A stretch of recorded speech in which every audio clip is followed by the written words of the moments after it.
Welcome to bKash IQ. সামনেই তোমাদের fourth semester পরীক্ষা। আজকে আমরা দর্শনের বুলীয় ভাষ্য এবং ভেনচিত্র দুটো চ্যাপ্টার একসঙ্গে মার্জ করে আমরা পড়তে চলেছি। এর আগে কিন্তু বুলীয় ভাষ্য সম্পর্কে তোমাদের যথেষ্ট পরিমাণে আলোচনা করেছি এবং খুঁটিয়ে কিন্তু নোট উপস্থিত করেছি, যেখানে তোমরা প্রিভিয়াসের কোশ্চেন দেখতে পাবে। এটা দেখবে অফিসিয়াল পেপার কোশ্চেন পেপার রয়েছে 2024-এর ফিলোসফি, ঠিক আছে। এখানে দেখো স্পষ্ট তোমাদের কোশ্চেন এসেছে পরিপূরক শ্রেণী কাকে বলে, যেটা তোমাদের 200% বলে দিয়েছে, আসার সম্ভাবনা প্রবল পরিমাণে রয়েছে তোমাদের ফোর্থ সেমিস্টারের ক্ষেত্রে। পরিপূরক শ্রেণী কাকে বলে, শূন্যগর্ভ শ্রেণী কাকে বলে, ভেনচিত্রে প্রকাশ করতে দিয়েছে অধার্মিক কবি আছেন। সমস্ত কিছু তোমাদের লাস্ট ক্লাসে কিন্তু, অর্থাৎ বুলীয় ভাষ্যের ক্লাসে কিন্তু উপস্থিত করেছি। দাঁড়াও এখান থেকে যাবে না যে আগে ওটা ক্লাস করে আছে তারপর নয়। বুলীয় ভাষ্য এবং ভেনচিত্র এমনই একটা বিষয়, এই যে ভেনচিত্র ক্লাসটা এমনই একটা বিষয়, যদি বুলীয় ভাষ্যকে না বুঝো তাহলে ভেনচিত্র করতে পারবে না। আর ভেনচিত্র করার আগে, বুলীয় ভাষ্য করার আগে কিন্তু বচনে আগে প্রকাশ করতে হবে, বচন আগে শিখতে হবে। অর্থাৎ তোমরা যে সেকেন্ড সেমিস্টারে শিখেছো বাক্য থেকে বচনে রূপান্তরিত, আজকে এইখানে কাজে আসবে, ঠিক আছে। আজকে এখানে কাজ হবে, সেই জন্য তোমাদের আগের ক্লাসগুলোতে বারবার বলেছি বাক্য থেকে বচন করতে যারা এখনো পর্যন্ত পারছো না, ভালো করে ওটাকে প্রিপেয়ার করে নাও বাক্য থেকে বচন করতে। কারণ এখানে তোমার 4 নাম্বার আছে, আর 4 নাম্বার উচ্চ মাধ্যমিকে, তাও ফির আবার বোর্ডের পরীক্ষাতে। তার মানে একটা ভেবে দেখো কত পরিমাণে, মানে যদি আর কি ছেড়ে আসো তার মানে কতটা, মানে তোমার পার্সেন্টেজটা কমে যাচ্ছে, তাই না। সো সেক্ষেত্রে কোনো নাম্বারই ছাড়া যাবে না। 4 নাম্বার মানে হিউজ পরিমাণে একটা নাম্বার আছে, ভালো করে প্রিপেয়ার নাও। আর আজকের এই ক্লাসের মধ্যে 4 নাম্বার তোমার হাতের মুঠোয় নিশ্চিত রূপে। তার আগে কি করতে হবে, খাতা কলম নিয়ে বসতে হবে। এই মতন শুধু ভিডিও দেখলে হবে না বা ক্লাস করলে হবে না, খাতা কলম নিয়ে বসবে। যতক্ষণ পর্যন্ত তুমি খাতা কলম না নিয়ে বসছো ততক্ষণ পর্যন্ত তোমার বাবা মাও তোমাকে শেখাতে পারবে না বুলীয় ভাষ্য আর ভেনচিত্র, তোমার স্কুলে মাস্টার পর্যন্ত শেখাতে পারবে না। সেজন্য অবশ্যই খাতা কলম নিয়ে বসো আর নোট ডাউন করো। দেখো তোমাদের আগের ক্লাসে কিন্তু অবশ্যই দেখবে, এই ক্লাসের মানে ভিডিও ডিসক্রিপশন পেয়ে যাবে আর কি, ঠিক আছে। অবশ্যই দেখবে বুলীয় ভাষ্য সম্পর্কে কি বলেছিলাম, ভেনচিত্র পরিপূরক শ্রেণী কাকে বলে, শূন্যগর্ভ শ্রেণী কাকে বলে, 200% গ্যারান্টি আসার প্রবল সম্ভাবনা। গত বছরে দেখো কি এসেছে, গত বছরে এসেছে শূন্যগর্ভ শ্রেণী কাকে বলে, জাস্ট অ্যাসে টাইপ কোশ্চেন একটু ছোট্ট করে আলোচনা করেছি, ঠিক আছে, লিখে নিতে পারো চটপট করে। শূন্যগর্ভ শ্রেণী কাকে বলে 1 নাম্বার। তারপরে তোমার অস্তিত্বমূলক তাৎপর্য কাকে বলে, ভেরি ভেরি ইম্পর্টেন্ট। অস্তিত্বমূলক তাৎপর্য কাকে বলে, অস্তিত্বমূলক তাৎপর্য দোষ, এটাও আলোচনা করেছি, ভেরি ভেরি ইম্পর্টেন্ট, ভালো করে লিখে রাখুন, ঠিক আছে। অস্তিত্বমূলক তাৎপর্য কাকে বলে, অস্তিত্বমূলক দোষ এটাও কাকে বলে, এটাও লিখে রাখবে। ভেনচিত্র কাকে বলে, ঠিক আছে, ভেনচিত্র কাকে বলে, ভেরি ভেরি ইম্পর্টেন্ট। তারপর পরিপূরক শ্রেণী কাকে বলে, 2016-তে এসেছে, 2022-এ এসেছে, তারপর তোমার এই 2024-এও এসেছে, অলরেডি দেখলাম আর কি, তাই না। তো যাই হোক, এই কোশ্চেনগুলো এইখান থেকে বলতে গেলে যে 3-4টা যে পয়েন্টগুলো বললাম, এর বাইরে আর কোনো কোশ্চেন আনসার নেই তো সিলেবাস, এর বাইরে আর কি আসবে বলো, এর বাইরে আর কোনো কিছুই নেই। অলরেডি কিন্তু বুলীয় ভাষ্য চ্যাপ্টার আলোচনা করেছি, আজকে আমরা ভেনচিত্র। এইখান থেকে তোমাকে কি কোশ্চেন দিবে, জাস্ট তোমাকে দিতে পারে যে ভেনচিত্র কাকে বলে, 1 নম্বর পয়েন্ট। আরেকটা পয়েন্ট দিতে পারে যে ভেনচিত্রের জনককে, এটা কমেন্ট সেকশনে তোমরা বলো, ভেনচিত্রের জনককে এবং বুলীয় ভাষ্যের জনককে তোমরা কমেন্ট সেকশনে বলো। তোমরা একটু হাত পা চালাও, একটু চালাও, লেখাপড়া করো, কমেন্ট সেকশনে করো ভেনচিত্রের জনককে এবং বুলীয় ভাষ্যের জনককে। ওকে, তোমরা এটা কমেন্ট সেকশনে বলো। চলো তাহলে এটা দিতে পারে আর কি। তাহলে 2 টাইপের মতন কোশ্চেন দেখলাম। এরপর দিতে পারে মানুষ, এটা বলবে যেটা ভেনচিত্র এবং বুলীয় ভাষ্যে প্রকাশ করো, এটা দিতে পারে। অথবা এটা বহুবার এসেছে, যেমন এইখানে দেখো, এই যে প্রিভিয়াসের কোশ্চেন সমস্ত অ্যাড করে রেখেছি। দেখো এখানে দেখো 2015 সালে এসেছে ভূত, ভূত নেই, এটা 2015 সালে এসেছে, 2016 সালে একই কোশ্চেন এসেছে, বুঝতে পেরেছো। আবার 2022 সালে একই কোশ্চেন এসেছে। এই হচ্ছে কোশ্চেন টাইপ, বুঝতে পেরেছো। এর বাইরে আর কোনো কিছুই নেই। সো এইটা ভালো করে দেখবে আর কি, ভূত নেই আর ভূত আছে, এই দুটোকে যখন বুঝে যাবে নিশ্চিত তোমার বুলীয় ভাষ্য এবং ভেনচিত্র তোমার হাতের মুঠোয় চলে এসেছে আশা করি, ঠিক আছে। ডান, চলো তাহলে স্টার্ট করছি। তাহলে এই বিষয়গুলো নিয়ে আজকে আমরা আলোচনা করবো, আর এই বিষয়গুলো নিয়ে ওকে। ওভারঅল একটা কথা মনে রাখো, বুলীয় ভাষ্য এবং ভেনচিত্রের ক্ষেত্রে প্রথমত মনে রাখতে হবে বাক্য থেকে বচনে। এই দেখো এখানে গঠনটা লেখা আছে, এটা হচ্ছে তোমাদের ইন্দ্রজিৎ পাবলিকেশন দর্শন, ঠিক আছে। দেখো কি করে তুমি বুলীয় ভাষ্য আর ভেনচিত্রে প্রকাশ করতে হবে সেটা কিন্তু স্পষ্ট লিখে দিয়ে তোমাদেরকে বারবার বলেছি। প্রথমত কি করতে হবে দেখো, বলেছি যে প্রথমত বাক্যটিকে তর্কবিদ্যা সম্মত বচনে রূপান্তরিত করতে হবে। যেটাই দেখ না কেন আগে তুমি ভেবে রাখো, ভাবো, ওটাকে বের করো কোনটা বচনের কথা বলেছে, এর মধ্যে কোনটা বচন পড়ছে, সেটা তোমাদেরকে বারবার বলেছি। বাক্য থেকে বচন করতে যারা পারছো না বা সেকেন্ড সেমিস্টার ভালো করে পড়োনি, এখনো সময় আছে, ভালো করে প্র্যাকটিসটা করে নাও বাক্য থেকে বচনে। একটাও যেন নাম্বার না ছুটে আর কি। ফিলোসফি 40-এর মধ্যে 40 তোমার হাতের মুঠোয় আসবে ফিলোসফি। আর বিকাশ আইকোর তরফ থেকে একবার দুবার না, শতবার আমরা 2020 থেকে শত স্টুডেন্ট এখান থেকে আমাদের কোয়ালিফাইড করেছে, শত স্টুডেন্ট আর কি 40-এর মধ্যে 40। এই যে রিসেন্ট যে থার্ড সেমিস্টার দেখতে পেয়েছো, গ্রুপে মানে প্রমাণ সহকারে তোমাদেরকে মানে দিয়েছি আর কি। 40-এর মধ্যে 40, 40-এর মধ্যে 37, 38, 36 এগুলো তো আছেই। বুঝতে পেরেছো? ওকে, তো প্রথমত কি করতে হবে, তর্কবিদ্যা সম্মত আগে বচনে প্রকাশ করতে হবে 1 নম্বর। 2 নম্বর পয়েন্ট কি বলছে, তারপর বচনটিকে বুলীয় রূপ দিতে হবে। অর্থাৎ আগে এইটা, ওই জন্য বললাম না যে বুলীয় ভাষ্য এবং ভেনচিত্র দুটো লিঙ্ক কিন্তু একই, বলতে গেলে ভাই আর বোন, ঠিক আছে, বা বলতে গেলে যে তোমার বাবা আর ছেলে, এমন একটা পরিচয়, ঠিক আছে। ওকে, তারপরে বচনটিকে বুলীয় ভাষ্য, আচ্ছা ঠিক আছে। সাধারণতভাবে উদ্দেশ্যপদ এবং বিধেয় পদটাকে নির্ণয় করতে হবে আগে, প্রথমত বের করতে হবে। এরপর কী হতো, এরপর বুলীয় রূপের সাহায্যে ভেনচিত্রে প্রকাশ করতে হবে, আকার দিতে হবে, ঠিক আছে। এই হচ্ছে 4টা পয়েন্ট।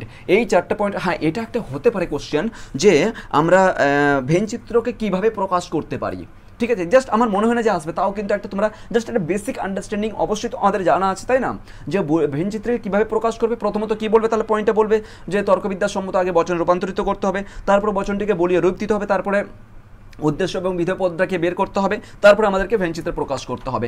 আই থিঙ্ক আসার মতো নেই, তাও কিন্তু একটু মানে জাস্ট বেসিক আন্ডারস্ট্যান্ডিংয়ের জন্য মাথায় রাখো, ঠিক আছে। আদারওয়াইজ আসেনি কিন্তু কোশ্চেন এই পর্যন্ত যে ভেনচিত্র কীভাবে প্রকাশ করতে হবে। যাই হোক, তো এবার চলে এসো মূল কথায়। এবার হচ্ছে কি, এ বচন দেখো, এ বচনের ভেনচিত্র, এই বুলীয় ভাষ্য কি, এ বচনের বুলীয় ভাষ্য হচ্ছে SP বার ইকুয়াল টু 0, ঠিক আছে। SP বার, এরপর বার আছে, ঠিক আছে, এটাকে বার বলা হয় ছোট্ট করে, এই যে দেখো SP বার, এটাকে বার বলা হয়, ইকুয়াল টু 0, ঠিক আছে। আরেকটা কথা বলছি, যারা নতুন ভিজিট করেছো বিকাশ সাইকোতে অবশ্যই সাবস্ক্রাইব করে নাও, অবশ্যই কিন্তু সাবস্ক্রাইব করে নিও। আর সাবস্ক্রাইব করতে তোমরা জানো কোনো পয়সা লাগে না, জাস্ট একটা ক্লিক, আর কিছুই লাগবে না। ওকে, সাবস্ক্রাইব করে তোমরা জানো এটা একটা শিক্ষামূলক, আর কোনো কিছু, নাচ গানের তো কোনো ভিডিও পাওয়া যায় না এখানে, তাই না, যে তোমরা আর কি হ্যাঁ ঠিক আছে করলাম আর করলাম না ইত্যাদি ইত্যাদি। এটা একটা শিক্ষামূলক, সবারই ভাই বোন সকলকে বলছি, অবশ্যই তোমরা কিন্তু সাবস্ক্রাইব করে নিবে। চলো প্রথমত এইটুকু মাথায় রাখো, আর যারা অলরেডি সাবস্ক্রাইব করে নিচ্ছ থ্যাংক ইউ। ওকে দেখো, এই বচনের ক্ষেত্রে আমরা কি দেখেছি, SP bar, okay SP bar equal to 0। ওকে, ভেনচিত্রটা আমরা পড়ে আসছি, SP বার ইকুয়াল টু 0, এটুকু লাস্ট ক্লাসে বলেছি। SP বার ইকুয়াল টু 0, চটপট লিখছি, ঠিক আছে। SP equal to 0 only. আই বচনের ক্ষেত্রে SP নট ইকুয়াল টু 0, এইটাই হচ্ছে important. SP bar not, sorry, SP bar not equal to 0, ঠিক আছে। এই হচ্ছে আমাদের বুলীয় ভাষ্য, এই হচ্ছে আমাদের বুলীয় ভাষ্য 4টা। এই 4টা বচনকে প্রথমত আগে তোমার মনে রাখতে হবে। যদি চোখ বন্ধ করে কেউ, যদি তোমার মাও যদি জিজ্ঞাসা করে এই বলতো ই বচনের বুলীয় ভাষ্য কী হবে, বলো কমেন্ট সেকশনে দাও, কী হবে বলো। তো তোমার বাবা যদি বলে এই বলতো এ বচনের বুলীয় ভাষ্য কী হবে, হ্যাঁ SP বার ইকুয়াল টু 0, হ্যাঁ বলতো ও বচনের বুলীয় ভাষ্য SP bar equal to not equal to 0, SP bar not equal to 0, ঠিক আছে। আই বচনে বল SP bar not equal to 0, এই SP নট ইকুয়াল টু 0, এই মতন করে মানে যতইভাবে মুখে ঠোঁটে থাকতে হবে একদম সর্বদাই দিক, ঠিক আছে। তাহলে এ বচনের ক্ষেত্রে SP বার ইকুয়াল টু 0, ই বচনের ক্ষেত্রে SP ইকুয়াল টু 0, আই বচনের ক্ষেত্রে SP নট ইকুয়াল টু 0, ও বচনের ক্ষেত্রে SP bar not equal to 0, এই মতন করে একদম মুখস্থ রাখতে হবে, ঠিক আছে। এটা হচ্ছে তোমাদের বুলীয় ভাষ্য হয়ে গেল।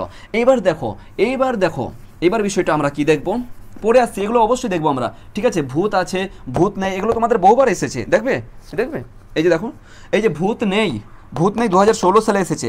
ভূত নেই একই শব্দটাকে 2016 সালে, তারপর 2018 সালে, তারপর তোমাদের 2024 সালেও এসেছে এসে টাইপ কোশ্চেনের ক্ষেত্রে। ভূত নেই, ভূত আছে, এই দুটোকে যখন বুঝে যাবে তার মানে তোমার ফিলোসফি হয়ে গেল, ঠিক আছে, তার মানে তোমার ফিলোসফি হয়ে গেল। এই দেখো মানুষ, এটাকে কীভাবে ভেনচিত্র করবো বা মানে বুলীয় ভাষ্য কী হবে, সমস্ত কিছু আলোচনা করছি, একটুখানি দেখো ঝটপট করে। কি বললাম এখানে, যে হ্যাঁ এইটুকু প্রথমত আমরা মাথায় রাখতে হবে, ঠিক আছে।